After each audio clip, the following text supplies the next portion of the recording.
Assalomu alaykum hammaga. Men Shahringiz asoschisi Shahzod bo'laman. Sizlar bilan trading sohasiga kirgan inson haqida, ya'ni o'zim shogirdim, 1 yillik shogirdim haqida qisqacha sizlar bilan intervyu qildim. Hamma qiziqdi, istoriyaga qo'ydim, hamma qiziqish bildirdi. Ya'ni 1 yil davomida shu inson qanaqa yo'llarni bosib o'tdi, nima qiyinchiliklar ko'rdi, shu sohadan pul topsa bo'ladimi yoki yo'qmi? Barcha savollarga javob beramiz. Hozir mana qarshiladi. Hozir o'zlari bilan tanishamiz. Ismlari Dilshodga tanishtiraylik. Assalomu alaykum hammaga. Ismim Dilshod. Yoshim 38 da. Xo'p, bu sohaga kirib kelganimga Xudo xolisi 1 yildan oshdi. Shu internetda shu bolani ko'rdim, keldim 1 yil oldin. Shu bola bilan gaplashdim, shu sohani, shuni o'rganmoqchiligimni aytdim. Xo'p, mayli o'rgataman dedi. Lekin bu bolani bitta tomoniga besh ketganim o'sha vaqtda 1,5 ming kursi bo'lsa, men bunga sharoitimni tushuntirdim. Sharoitim shunaqa sal og'irroq, где-то 1100 pulim bor deganimda shu bola yo'q demadi. Oldi. 500 lik kursda o'qimoqchi edingiz deb boshida. 500 likda o'qimoqchi edim. O'rgatdi shu narsani, o'rganib chiqdim. Mana qarang, tushundim. Bundan oldin nima ish qilgansiz? Bundan oldin haydovchi bo'lganman. Nima haydagansiz? Burzovoylar. Oylikka ishlagansiz. Qancha oylik ishlardingiz? Ja borsa 7-8 million. 7-8 million, to'g'rimi? O'sha oylikka nimadirga erishganmisiz? Yo'q, endi u oylik faqatgina shu yeb ichardan ortmaydi, bo'ldi. Xo'p, bu sohaga nima sabab kirib kelgansiz? Nima qiziqish bildirganki sizga shu sohaga kirishingizga? Birinchi o'chirtda o'sha men o'sha uyda o'tirib o'yladim-da, o'sha yoshim salkam 40 ga kiryapti. Ertaga men o'sha 40-45 dan keyin nima ish qilishimni o'yladim. Shuni o'tirib o'yladim-da, keyin shu sohaga harakat qildim. Shuni mukammal o'rganib, shu sohadan pul olib, pul chiqarib, xullas tirikchiligimni o'tkazib turaman deb maqsad qildim. Xudo xolisi shu anaqada ketyapman men. Mana hozir sohaga kirganingizga 1 yil bo'pti. Mana hozir misol uchun siz yoshingizga meni ko'p direktim kerakda, yoshim 38 da, 35 da, 40 da, 45 da misol uchun sohani o'rgansam bo'ladimi deydi-da, odamlar savol beradi-da. Misol uchun hozirgi paytda men bu insonni o'zimdan yaxshi trader deb o'ylayman-da, chunki misol ustozlarim men bo'lsam, men o'rgatgan bo'lsam, lekin bu odam harakat qildi. Men qilgan xatolarni qaytarmagani uchun mendan deylik oldinga o'tib ketdi. Chunki bu odam harakat qildi, sababi o'zini ustida ishladi. Mana siz mana shu 1 yil bo'lgan bo'lsa, shu sohaga misol uchun mana plyusga chiqqaningizga qancha vaqt bo'ldi? Necha oy bo'ldi? Plyusga chiqqanimga ko'p vaqt bo'lmadi. O'sha o'qishni bitirib ketgandan keyin ancha-muncha pul yo'qotdim. Sabab, yo'qotishlaringiz sababi. Mana ko'p odam chunki internetda odamlar aytadi, misol uchun mana video qo'ysak, mana o'quvchilarimizni mana daromadga chiqyapti deb video qo'yadigan bo'lsak, buni 1 yildan keyin ahvolni ko'ramiz deydi-da odamlar. Nima bo'ladi? Mana sizda real 1 yil bo'lgan, 1 yildan sal kam oshdi. 1 yil, 1 oy bo'ldimi, 1 yil, 2 oy bo'ldimi, shu sohaga kirganingizga, siz o'sha nima xatolarni qildingiz, qanaqa xatolarni takrorlamaslik kerak, shuni misol uchun insonlarga ochiqroqni ochiqchasiga shu gapirib bering, men shu xatoni qildim, shu narsa bo'ldi. Shu xatoni takrorlamaylik, mana qanday holatda bo'ldi deb turib, просто откровенно gapiring, bo'ldi. Misol odam o'zi xulosa qilaveradi, любой bitta odam. Xullas bu meni birinchi qilgan xatoyim o'sha birinchi o'qishda olgan darsim, ta'limim bo'yicha ishlamadim. O'zim ustimda ishlamadim. O'sha xatoyim bo'ldi. O'shani orqasidan ko'p pul yo'qotdim. Oradan vaqt o'tib, yana siz oldingizga keldim. 3 oymi, 4 oy bo'ldi menimcha bir kelganimga. 1,5 oy o'qidingiz. 1,5 oy o'qiganingizdan keyin salkam yarim yil kelmadingiz-da, to'g'rimi? O'sha vaqtda lekin darsda yaxshi pul topardingiz. Shunaqa. Depaysiga nisbatan pul topib yuruvdingiz-da, 50 dollar, 100 dollar, 200 dollar. Xo'p, undan keyin siz o'sha dars tugagandan keyin o'zingiz alohida ishlashni boshladingiz, ketdingiz, dars kelmadingiz. O'sha 6 oy, 7 oy ichida men oldimga qaytib kelishingizdan oldin qanaqa periodlarda nima holatlar bo'ldi? Nima sabab bo'ldi yana qaytib kelishingizga? Holatlar o'tak 1,5 oy o'qish tugagandan ketgandan keyin juda ko'p minusga kirib ketdim. Qancha yo'qotdingiz? 6 oy, 7 oy davomida. 6 oy 7 oy misol uchun men ikkita ishda ishlardim-ku. avtobus haydirdim. Bu odam bu sohani olib ketmoqchi bo'ldimda. Ha, ikkitasini yonma-yon. Ha. Misol dam kunim buni qilaveraman deb shunaqa o'ylovdim o'zi. Aslida unaqa bo'lmas ekan, to'g'ri kelmas ekan. Keyin men shu oyligimni misol uchun olib bu yoqqa tiqordim-da men. Oilamdan siqib turib, endi maqsad birim ikki qilish o'zi. Bu yoqqa tiqordim bo'lmadi. Keyin nima bo'lsa bo'ldi, Allohga tavakkal dedim, bo'shadim ishdan. Butun fokusimni shunga qarataman dedim. Yana oldingizga keldim. Adashmasam 3-4 oymi, 5 oy bo'ldi oldingizga kelganimga. 5-oy ketyapti. Ha. O'sha keldim, tushuntirdim sizga vaziyatni. Shunaqa hech plyusga kira olmayapman. Faqat minus slif faqat dedim. Menda ham ayni vaqtda kelib qoldingiz-da. Yonayotgan vaqtda. Shunaqa o'zingizda muammoli ko'pligiga qaramasdan yana mayli boshqatdan shug'ullanamiz dedingiz. Rahmat sizga. Lekin men kimgadir yolg'on bo'lishi mumkin-da. Men shu inson, даже men to'g'ri bekitmayman, erkak kishimiz, hamma holat o'tadi erkak kishini boshidan. Men shu bolani oldiga 5 oy bo'lgan bo'lsa, 3 oy uyimdan qatnab yurdim-da.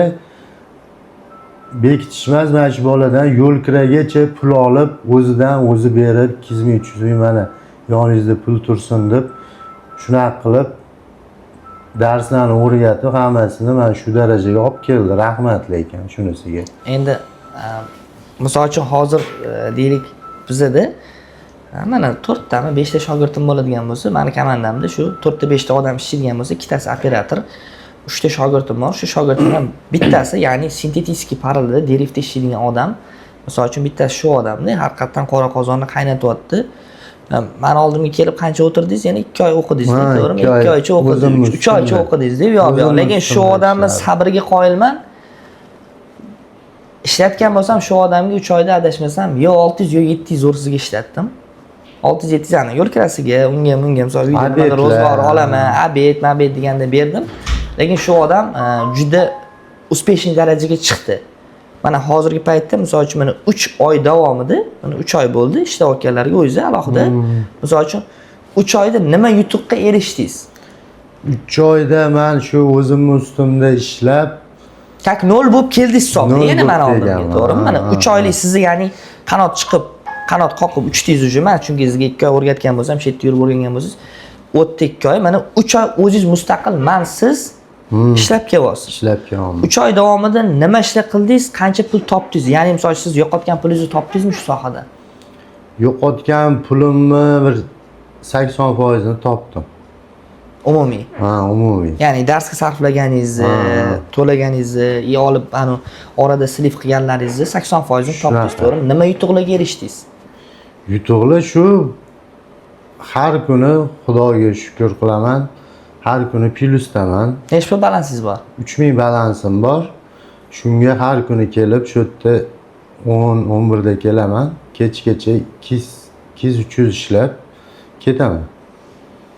Nima narsa oldi shu sohani ketidan? Mana 38 yil mobaynida boshqa ishda ishlagansiz, erishmagan narsangiz shu soha orqali nima bo'ldi? Bu soha orqalimi? Ha. Bu soha orqali birinchisi mashina oldim. Mashina oldida tabriklab qo'yasizlar. Nimaga oldingiz? Shuni ochiqchasiga aytib o'tib keting. Yo'q, uni sotib olmadim, bekitmayman. Bosh to'lovini qilib ya'ni vikupga, arendaga, misol uchun bosh to'lov shapkasini beryaptilar. Sotib oldilar. Nima mashina oldingiz? Mers 212 oldim. Nech pulga oldingiz? 32 ming. 32 ming. Ya'ni tan narxi 32 ming.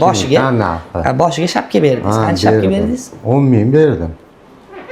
Mana shu soha orqali. Bu misol uchun mana siz tasavvur qilib ko'rdingizmi? Ya'ni boshqa soha vakili bo'lganingizda shunaqa bir nimadirga erishishi, misol oylikdan oylikka ishlab erishish tasavvur qilib ko'rdingizmi? Misol yo'q. Men mana shu yoshimgacha aqlimni tanimman. Davlat ishida ishlayman-da. Aslida sho'pirchilik. Lekin undan faqat yeb icharga orttirasan bo'ldi-da. Boshqa narsa, hech narsaga orttirib bo'lmaydi. Men shuni bildim. Shu narsani o'ylab ham, yoshim salkam 40 ga qarab ketyapti deb shu sohani tanlab, butun fokusimni shunga qaratib, o'zim ustimda ishlab, men o'ylagan narsalarimga yetdim. Mana boshlang'ich treyderlar uchun, ya'ni trade sohasiga kirib kelayotgan insonlar uchun qancha muddatda trading sohasini o'rgansa bo'ladi? Kimdir aytadi 1 yil, 2 yil, 3 yil, 4 yil deydi. Nimaga bog'liq va qancha muddatda o'rgansa bo'ladi bu sohani? Mana shu sohaga kirganimga 4 yil bo'ldi masalan. Siz kirganingizga deylik 1 yil bo'ldi, lekin sizda 1 yil mobaynida shu sohaga kirgan bo'lsangiz, boshida 2 oy shug'ullandingiz, 1,5 oy o'qidingiz, undan keyin endi 6-7 oyi siz bu yoqda ham yurgansiz-da, bir fokus mustaqil bo'lmagan. Misol uchun deylik, kirganingizga 7 oy hisoblasak, ya'ni 5 oy sho'pirchiligingizni olib tashlasak, chunki u paytda siz mustaqil shug'ullanmagansiz. Mana trading sohasiga mana yangi kiryapti, qancha muddatda o'rgansa bo'ladi degan odamlar savol beradi-da. O'sha insonlarga tavsiya qancha muddatda o'rgansa bo'ladi va 3 ta tavsiyangizni berib keting shu boshlang'ich trading sohasiga kirayotgan insonlar uchun. Boshlang'ichlarga endi birinchi qancha muddatda o'rgansa bo'ladi? Avvalambor odam o'ziga bog'liq bu. Shu o'zini agar harakati haqiqatdan shu sohadan pul olib ishlash bo'lsa, shuni ustida o'zini ustida ishlasa 2 oy davomida shu natijalarga chiqadi deb o'ylayman. Endi o'ziga bog'liq odamni harakat qilsa, o'zini ustida ishlasa. Xudo beradi deb yotursa foydasi yo'q. Yo'q, unaqa bo'lmaydi. Xudo ham harakat qilganga beradi. Mana yotganman-da, shunaqa qilib. 6 oy. Bo'lmagan, keyin yana boshqatdan o'zim ustimda ishladim. Lekin shu odam sabrga qoyil, shu odam 3 oy kelib ketdilar. 3 ta tavsiya bering shu sohaga nimalarga ya'ni e'tibor berish kerak mana trading sohasiga kirgan insonlarda. Endi bu sohaga kirganlarga birinchi tavsiyangiz, ikkinchi tavsiyangiz, uchinchi tavsiyangiz. Birinchi tavsiya shu bilim, shu o'zini ustida ko'proq ishlash. Uchinchisi nima desa bo'ladi? Nafsda eng asosiysi. Nafsda shu, nafs tiyish kerak. U bir kunda boyib ketaman, u kerak emas u. O'sha depozitiga nisbatan 5%, 10% normalniy. Bu sohada pul bor, bildingiz to'g'ri? Bor. Pul bor. Hamma gap depozitga nisbatan. Bizdagi insonlar xohlaydiki 1000 dollarni 100 ming qilish, 10 ming qilishdi. Lekin aslida unaqa emasda. Misol uchun men shu sohada 4 yildan beri yurgan bo'lsam, trading sohasidagi biznes yo'q. Berishi ham zo'r, olishi ham zo'r. Faqatgina bozordan pul olib chiqib ketishga ham o'zimiz sababchimiz, pul yo'qotishga ham o'zimiz sababchimiz-da. O'shaning uchun bu sohaga kirmoqchi bo'lganlar, qiziqmoqchi bo'lganlar o'rganinglar, o'zingizdan ustingizda ishlaylar mukammal. 1 oy, 2 oy, 3 oy shu soha bilan shug'ullaninglar. Men javob beraman, mevasi arziydi, ya'ni harakatliligiga nisbatan. Mana shu odam, misol uchun men endi komandam a'zosida shu odamda, men faxrlanaman shu insonlar nimadir yutuqqa erishsa, misol uchun 32 mingga Mercedes olgan bo'lsa, to'g'ri aytilyapti, bu yerda откровение, ya'ni arendaga olindi bu mashina. Arenda emas, vykupga. Misol uchun ertaga shu odam 1 yil mobaynida pulini to'laydi, o'ziniki bo'ladi, lekin shu odam 38 yil davomida inomarka mashinasini haydamagan. Bizani sababchi qildiki, shu inson biz orqali shu sohaga kirdilar, bilimni oldilar, o'rgandilar, lekin ba'zi bir o'zlarining qilgan xatolari uchun muddatni cho'zib yubordilar. Agar o'sha paytda misol uchun 1,5 yil o'qib, 1,5 oy o'qib, uyga borib, o'zingiz yana 1,5 oy o'qiganingizda siz tayyor trader bo'lardingiz. Davno, ya'ni yutuqqa bundan oldin erishardingiz-da. Misol bir xil aytadi, Xudo bermasa qiyin, Xudo hammaga beradi. Antda o'tirgan, deylik, qo'pol qilib aytganda kofirga ham beryapti-da. O'sha odam ham nimaga o'tirib, izuchat qilyapti, nimadir harakat qilyapti, mehnat qilyapti, ya'ni o'sha inson nimadir olib chiqyapti ko'chaga-da. Biz musulmonmiz-ku, bizni Xudo beradi. Faqatgina avvalambor gap harakatda. Shuning uchun harakatdan to'xtamaylik. Mana shu inson misol uchun trading sohasiga kirganiga 1 yil bo'lsa, o'sha yerda qoqilgan joylarini, to'siqlarini aytib o'tib ketdilar. O'sha narsalarga balkim boshlang'ich traderlar ko'rayotgan bo'lsa, balkim foydali bo'lar, lekin trading sohasiga kirishni tavsiya berasizmi yoki yo'qmi? Yo'q, endi buni lekin aslida mana bitta narsada, yana bozordan pul olib chiqib ketish qiyin narsa emas. Oson narsa. Prosta o'sha odamning o'ziga bog'liqda bu. O'sha aytganimizdek nafsga bog'liq. Shu misol uchun deylik, mana siz oldi 7 million 8 million gapingizni bo'ldim. Bir kunda 220 dollar foyda qilganingizda birinchi marta qanaqa emotsiya bo'lgan? Boshqacha bo'lgan. Boshqacha bo'lgan. Uni ishlab turib, keyin o'sha pulni chiqarib oilam uchun ishlatganimda umuman boshqacha bo'lgan. Mazasi boshqa bo'lgan. Boshqacha bo'lgan. Chunki men birinchi marta yechyapman-da uni. Faqat bozorga berib keldim. Birinchi marta bozordan oldim. Boshqacha bo'ladi odamda. Ichimdan boshqacha narsalar o'tgan. Xudoyim shukrlarga yetqizding deganman. Iloyim davomiy bo'lsin, xudo xolasa. Mana shu profitlaringiz, shu odam birinchi foyda yechganlarda xursand bo'lganlar, emotsiya boshqacha bo'ladi, lekin shu sohaga kimdir misol uchun baribir odamlarcha hozir yeb ichib o'tirib kayf safo qilib ham misol uchun 1,5 ming 2 ming so'm pulni yo'qotyapti-da. Lekin shu sohaga 1,5 ming 2 ming tiqib misol uchun eblab ketsanglar, aqlinglarni ishlatib turib, shu sohani noni zo'r. Birinchidan yaxshi xo'jayiningda bo'lmaydi. Erkin bo'lasizlar. Men o'zbeklar boyisa maza qilaman. Misol uchun komanda a'zolarim hammasi o'zbek. Komanda a'zoyim nimadir yutuqqa erishsa, men xursand bo'laman. Chunki men erishgandek bo'laman-da. Ular ham men nimadirga erishsam, ular ham xursand bo'lishadi. Shuning uchun bekor yurgandan ko'ra, vaqtinglarni o'tkazgandan ko'ra, bu sohaga kirsammikin, kirmasammikin degandan ko'ra, Xudoga tavakkal qilish kerak, harakat qilish kerak, sababini qilish kerak, mehnat qilish kerak, hammaga beradi. Mana sizlarga qisqacha intervyu qildik. Xudo xolasa sizlarga yana qiziqarli kontentlar qilishni davom ettiramiz. Sog' bo'linglar, charchanglar, bizlarni kuzatishga davom etinglar.